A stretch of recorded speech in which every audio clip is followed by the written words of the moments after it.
everyone, and welcome to another episode of Coast Connections. I'm Elizabeth Hines, and today we're taking a trip down to the Rocky Point Bird Observatory near Victoria here on Vancouver Island, and where they're celebrating 30 years this year, 2024. And we're going to be birding. And before we start, I just want to acknowledge that we're coming to you here in Nanaimo from the traditional territory of the Snuneymuxw First Nation, as well as the chosen home of the Mid-Island Métis people. So with no further ado, we have Ann Nightingale swooping in with us. Hello, Ann Nightingale. Hello, Liz. Thank you for having me. You're very welcome, Ann. So nice to see you. And taking time away from your birding and banding and tracking to join us today. We appreciate that. I'm so glad to be here. Ann Nightingale, I've got to ask, is Nightingale the name you were born with? I mean, you were born to do birding. Nightingale is not the name I was born with. And while some people have actually changed their names to bird names because of birding, I actually got the name before I even started birding. I married someone with the last name Nightingale back in 1980 and became Ann Nightingale. Didn't actually start birding till the mid-1990s, so wow. I came by it honestly. Very nice. And at the Rocky Point Bird Observatory, there's several people with bird-related names, isn't there? It's a little bit crazy. On our board, we have Terry Bird, Yannicka Chick, Robin Byrne, and our past president is Jennifer Armstrong, whose maiden name was Fowler. We also have volunteers, Patty Swan, a couple other Robins. It goes on and on. I love that synchronicity. That's talk about, meant to do certain things when you have a name like that. Yeah. And I just want to acknowledge, Ann, that your work with conservation and tracking birds and banding and your volunteer work all these years has been recognized by the Governor General of Canada. You received an award for that back in 2015 from Governor General David Johnston. And also the American Birding Association has also recognized the work that you've been doing. So congratulations to you on this 30th anniversary for all that you've achieved there. Thank you very much. It really is a team effort, and I feel a little embarrassed that I'm the one that's gotten named in these awards, because really they should be shared amongst the whole crew. Well, it takes a leader like yourself to get the whole crew lined up, to get the ducks in a row, so to speak. So to speak. Now, tell us a little bit about, is it research work you're doing? Are you, what type of work are you doing at the Rocky Point? Sure. Well, going back 30 years, the site was picked because one of our volunteers back in the day, who before we were even an organization, had noted that there were a lot of birds that traveled through the area during migration, and contacted the Canadian Wildlife Service and said, you should check this out. So they did. They got some people from the Victoria Natural History Society to do a test at the site, and they found out that it was a very good site for migration monitoring. So that's how it started out, is really a subcommittee of the Victoria Natural History Society looking at fall migration over Rocky Point. It's always been a true field work kind of project, right, where we're out there in the real outdoors all day and eventually all night too for banding owls, or at least for 6-hour periods. And we, until this last fall, have never had walls. We've had a table with a roof, and that's been our station for 30 years. We started out monitoring fall migration, and in 2002, 2003, we added a few new projects, including MAPS, which is monitoring avian productivity and survivorship, which we do with the Institute for Bird Populations out of California, and the northern saw-whet banding. So we went from 1 program to 3, plus training workshops, so that got added as well. Then in 2012, we actually added a whole mirrored site that did all the same things that we were doing over at Rocky Point, but one that was accessible to the public. So not only monitoring the birds, but trying to give people a chance to see what we're doing and become familiar with birds. As it turns out, I think our outreach and public education in some ways is our most beneficial program when it comes to conservation, because a lot of people have been introduced to what we're doing and introduced to what birds do through the area and why they need our help. So we do research, we do monitoring, and we do public education. Marvelous. Let's talk a little bit about the observations that you do. Like it's in terms of monitoring. There's observing, there's census, there's geolocation, and there's something else. There's a lot. So the first thing is that our program is a standardized program, and it must be in order for the data to be scientifically valid. So for fall migration, for instance, we start on July 21st and we run to October 18th, and we do this every day, weather permitting. Wow. We don't band in really bad weather because that's not safe for the birds, and bird safety is our priority. So that's the banding component. Then also every day, 1 hour after sunrise, we do a census. So someone who can recognize at least 75% of the birds by sight or sound goes out, walks the same route in the same time period, and makes a note of all the birds that they see and hear on that route. So that again is standardized. And then during the period that we're out there doing the banding, all the volunteers and staff, the crew that is on, keeps track of every bird that they see and hear during that period. And we put that together as well and form what we call the daily estimated totals of the birds that we believe to have been visible from our locations every day. And this goes on for 90 days for the songbird migration, 45 days for the owl migration, and we do 7 match shifts during the breeding season. We don't have to do it every day during breeding because the same birds are there over and over again. So in order to minimize the impact on those birds, we only do it about once every 10 days. Wow. Now, Anne, when you talk about banding, I've never banded a bird. I've never been around bird banding.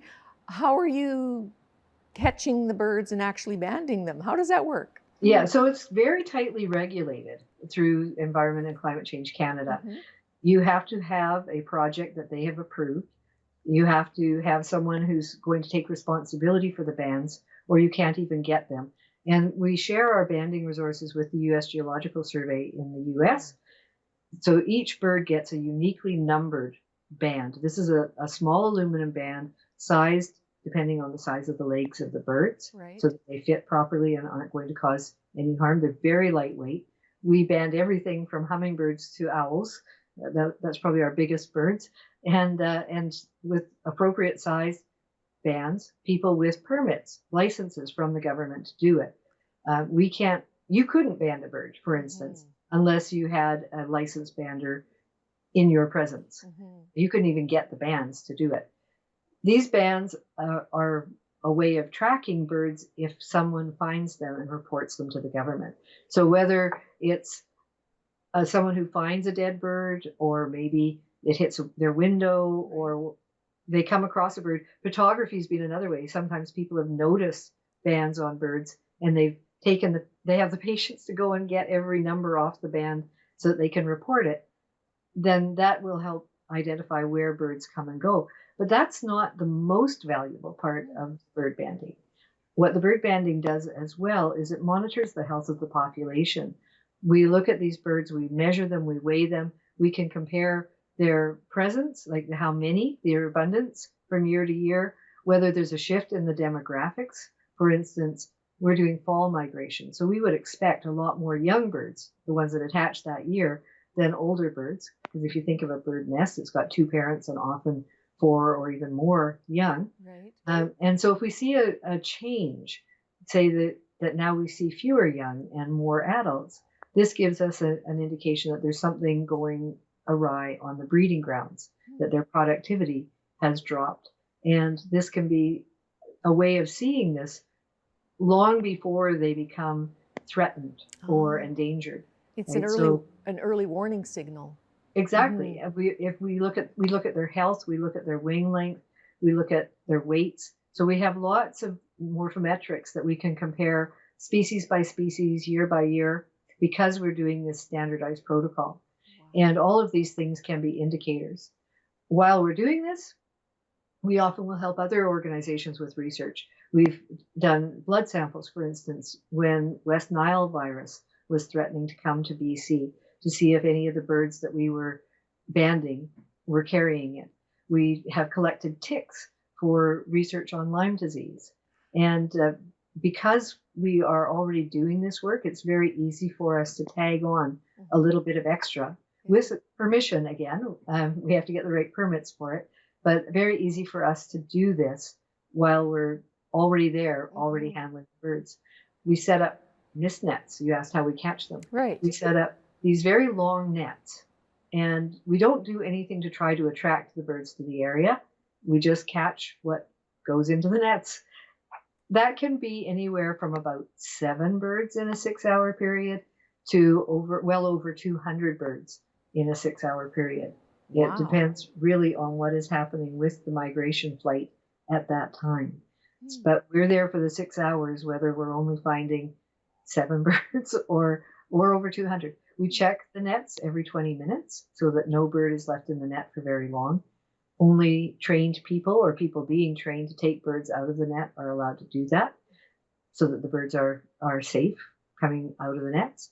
And then we take them back to the banding station, weigh them, identify them, weigh them, measure them, check all the things that we need to check for them, and then send them on their way. Wow. And that's a tremendous amount of work and dedication. How many people are working together there at RPBO? Well, typically the crew at each station will be somewhere around 6 to 8 people. Okay. So we have licensed banders. We usually have a second bander to cover off, someone to do census, some volunteers to take the birds out of the net, some people to record the data as the banders are banding them, and sometimes trainees as well. And you yourself, I think I read, have in 1 year, was about 270 different species of birds. What's your record? So this was not banding. This was a personal goal of mine. I did what is called a big year. I made it a Vancouver Island big year. So I spent the whole year trying to see as many different species of birds on Vancouver Island as possible. And I came up with 269 different species in 2015. There's a fellow this year, Liam Reagan, who is challenging my record. So you may hear of him looking for birds. I know he's been up in Nanaimo looking for that bittern at Buttertubs Marsh. Because they're a little hard to find. Yeah, wow. And just so the viewers know, throughout the show, we're showing some of your photography with the birds that you've captured, one of those 269 as they fly through. So each year we catch somewhere around 60 species of birds. Okay. The 269 is birds observed by me, not just at the banding stations, but we often see over 150,000 birds of a good number of species from our banding stations. Wow. But we're just there in the fall. So, of course, a lot of birds that don't get here till the winter or leave in early spring, we're not going to see them.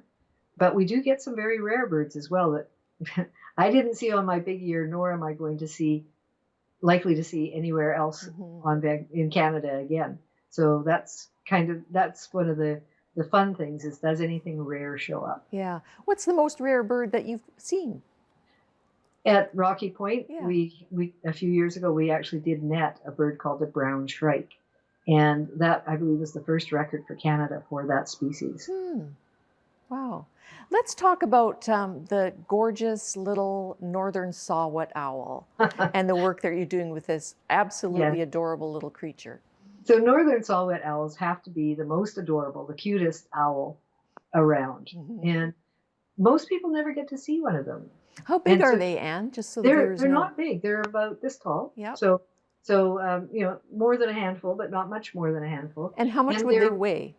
They weigh usually between about 70 and 110 grams. Wow. When we have them in the fall, the females get a lot chubbier in the spring, but these birds are here in numbers that really we had no idea. Most years, our average in a 6-week period between the two stations is somewhere around 600 northern saw-whet owls, which is a lot. That is, yeah. But we've caught as many as 1,850 in 6 weeks. Wow. It's just really a phenomenon, right? Like they come through during a certain time of year, usually from about the middle of September until the end of October. And this last year was our second busiest year, and we caught 1,442, I think, somewhere around there. in that 6-week period, which is just crazy. Like That's, people have no idea that these owls are moving through. And one of the mhm. neatest things about them is these owls glow under black light. I don't know if you've got the picture up now of the Yes. underwing here, but there is a substance in their feathers called porphyrin. And when the feathers are fresh, they will actually glow this hot pink color under black Wow. light. And the pattern of pink versus non-pink feathers is how we are able to tell the age Of that specific bird, like, of that do specific bird. all birds have some phosphorescence in their feathers, or No, just this little there are owl? very few. Yeah. The owls do, and there are a few other species that do have some ultraviolet Mm-hmm. response, but not the majority of Mm-hmm. birds. Wow. Right. Tell us a little bit. Owls' eyes are not eyeballs, are they? They're tubes. Well, yeah, they're a bit differently shaped, and they don't move like our eyes do, right? Mm-hmm. Bird eyes generally are quite different than human eyes. So the owl eyes are huge, and in fact, the owl ears are huge too. And if you can look into an owl's ear and see the back of the eyeball, right? Wow. It's really something. But they don't move, which is why the owls have to turn their head in order to get a good view of what's going on in their surroundings. Mm-hmm. Because they don't have a side vision. They don't. That's Yeah. right. Yeah. Their eyeballs, like I can say look to the left, look to the right, and you can do it with Mm-hmm. Yeah. Yeah. Exactly. Yeah. And their neck doesn't go. It's not a 360 rotation, is it, Anne? It's more of a it's 140. not 360. It's No. about 270. Yeah, about About 270. 270. Yeah. Yeah. Yeah. So Hmm. almost all the way around, but not quite. And owls are found all over the world except Antarctica, I believe. Yes. And I think the biggest owl is the one in Russia and China. It's 6.5 feet wingspan. The, Yeah, there are some very large owls, and depending on this is one of the problems with determining the biggest or the smallest is what part are you measuring? Are you measuring the mm, wingspan? Are you measuring from the top of the head to the end of the tail? Are you right. measuring the weight? So, for instance, in North America, the great gray owl is the longest owl from top to bottom, but the great horned owl is the heaviest. Huh. And how much would a great horned owl weigh? Oh, trick question. I don't have that number at the top of my Have you head here. have you Sorry. ever held one? I have held a young great horned owl that was not Mm-hmm. in good shape. Mm-hmm. Most owls weigh less than you think they do. Mm. The barred owl, we catch a fair number of those as well, and most of those are between 600 and 850 grams. So that's not very much. That's like a No. pound and a half, Yeah. right? Wow. So most people think that a barred owl, which is quite substantial, would weigh more than that. But their feathers of all the owls are curved, Mm-hmm. and so they give the impression that the bird is much bigger than it actually is. Mm-hmm. And what is it about an owl's wings and feathers that make it so stealth that you cannot hear it fly through the Yeah, forest? especially the nocturnal owls have this little feature along the edge of their wing, which is like a little comb, Mm-hmm. and it just breaks up the sound waves so that you don't hear them. Like you can hear the wings of a raven really easily, Yes. flap, flap, flap. But the owls have this little comb on the edge that does break up the sound. Some of the diurnal owls don't have that, Mm-hmm. and And there are some other that, birds that do have it, yeah. like some of the swallows. Hmm. Hmm. And a diurnal owl is one that flies in the daytime. Right. Yeah. So northern pygmy owl is a good example of that. Mm-hmm. Yeah. Let's talk a little bit about hummingbirds and the work that you're doing there with hummingbirds as well, Anne. Yeah, so we have a hummingbird project. We adopted the project in 2009. It had previously been run by Cam Finley, and he was retiring and wanted to look for a good home for it. So he approached us about taking it on. And there's a lot of overlapping volunteers in different programs and different natural history organizations on the island. So we did take that one on. A lot of our people were already involved in it, and it is now all throughout the province. There's more than a dozen sites that we have qualified banders who catch hummingbirds, band them, and send them on their way. And while originally the project started out being as primarily a project of rufous hummingbirds, now it has all 5 species of hummingbirds that are found in BC as part of the goals. Interesting facts come from these birds as well.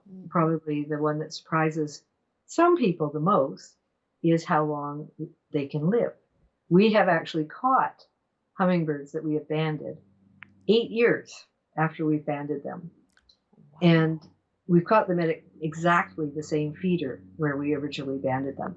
The rufous hummingbird is incredibly site loyal and will come back to the same location again and again. And here's where some of your viewers are going to be nodding their heads.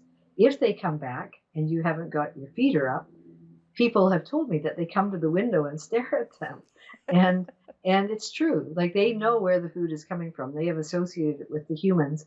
And if the feeder isn't where it's supposed to be, they will come looking for you. Wow. You've got a beautiful shot of an Anna's hummingbird here with a beautiful magenta collar. That's a beautiful, it's like flying jewelry when you see these hummingbirds. It is. And one of the other interesting facts about that hummingbird is that those feathers are actually gray. There is no pigment in those feathers at all. The color that you see there is all caused by refraction, just like looking through a prism and getting that rainbow of color. The feathers have components that act like little prisms and just refract the light and send it back to you. Wow. And the rufous hummingbird that you said came back, 8 years later consistently, are they the hummingbirds that actually migrate, like yes, 1,500 so they miles? fly to Mexico and the Gulf Coast every fall. Well, actually during the summer. They're usually heading back south around July. Most of them are gone by September. So they fly back every year. But the other hummingbird that we have on the island is the Anna's hummingbird, and it's present all year round. It's surprising to some people that, well, we're into the beginning of March now. They're actually on their second nest of the year. They usually have their first nest in January. And they only lay about 2 eggs, I think, and they're about the size of a coffee bean, the egg? A tic-tac is a good analog for a hummingbird egg. Wow. So that's just about what they look like, little tic-tacs inside a little nest the size of a toonie, but made out of spider web, so it stretches. As the bird gets larger, the nest expands so that it can hold 2 babies in it. Absolutely fascinating. And hummingbirds only use their legs to perch. They don't hop and they don't walk, correct? Correct. Yeah. They can hang on pretty well. They also the females will use their legs to stamp down the things that they bring to build the nest. So when they bring the spider webs in, they'll weave that into some lichens and other things, but they will line the nest with plant down, sometimes more spider web material, and they need to stomp it down. So these little tiny birds, you can actually watch them stomp on the nest. Beautiful. And how can viewers get involved there at Rocky Point Bird Observatory? It just sounds like heaven to be working there. Well, I have been volunteering with them for about 27 years now, and I actually changed my career so I could volunteer more. So I guess, if you're trying to find someone who has found it kind of addictive, that would be me, among a lot of other people. Yeah. There is so much that we're trying to do, and there's so much that we do, and it relies so much on volunteers. We have, most years, our volunteers put in more than 10,000 hours of effort. Some in the research area, some in the monitoring area. We're trying to expand our public education area, and one of the nice features of that is that you don't have to get up at stupid o'clock in the morning to do it, because we do everything with our monitoring is tied to sunrise or for the owl sunset. And so I live about an hour away from our station. That means that I have to get up at the beginning of the season. I have to leave my house by 3:30. So I have to get up around 3 o'clock in the morning. Fortunately, that does get better as time goes on and the sun rises a little bit later, but it's a commitment. We'll say that. We do have some volunteers from the Nanaimo area, and some of them do behind the scenes work, right? So they rarely have to even come to Victoria. And some of them do come to Victoria, often take out an Airbnb for a week and volunteer at one of the stations. So we're looking for volunteers from all walks of life. You don't have to be experienced to volunteer with us for certain jobs. Mhm. You don't even have to come to Victoria if you don't want to. There's things that we can get people to do remotely. And if people are interested in finding out, our website is a great place to check out. That's at rpbo.org. Mhm. And if they want to know more, I'm going to be talking about the 30 years of Rocky Point Bird Observatory at our annual general meeting on April 11th. More information about that on our website as well. And that's open to the public. So if you have any questions you want to ask, want to check out what we're doing, that would be a great opportunity to do so. Wonderful. And you also have an Adopt a Bird program. We do. Are you And, up for adoption, Anne? yeah. Well, you never know. The Adopt a Bird is one of our ways of raising money for our programs. Yeah. As you can imagine, there's a lot of competition for dollars these days, right? There's so many good causes out there. And so we do just about whatever we can think of that might inspire people to donate to us. Mm-hmm. And the Adopt a Bird will give you the specific band number and information on a bird. We have a number of species available for Adopt a Bird. And then we'll report back to you if we do find that bird again. It may take a while to get the information, but we'll let you know if we find out anything more about that bird. Because often what does happen, birds, remember I said they're very site loyal. It's not just to their breeding grounds or even their wintering grounds. They travel the same route over and over again. So we often will see birds back in our nets again in subsequent years. Yeah. Wow. And our 30 minutes is almost up. This has been so interesting. I really appreciate you taking the time. Any closing thoughts before we wrap it up for today? Well, I just would like to remind people our primary banding season starts the third week of July, and people are welcome to come and visit us at our Petter Bay station. Unfortunately, the Rocky Point station is not open to the public. It makes sense. It's on an ammunition depot of the Department of National Defense. So they really restrict who can go in, even amongst our group. But the Petter Bay one is open, and people can come and visit. Again, information is on our website for visiting the passerine banding, the songbird banding in the daytime, or the owl banding in the evenings. Beautiful. And I would certainly recommend a visit. Thank you, Anne. We really appreciate this. It's just a lovely conversation we've had with you. And all the best to you and the staff at the Rocky Point Bird Observatory in your 30th year here, your anniversary. And we will see you again, I'm sure, for another show in the future. Yes, thank you so much for having me. Our pleasure. And thank you for joining us today. And I hope this too has inspired you to take up birding as a hobby and perhaps hop down there to Victoria to the Rocky Point Bird Observatory and do a little banding, and who knows what else you'll get up to. Thanks for joining us. We'll see you next time on Coast Connections.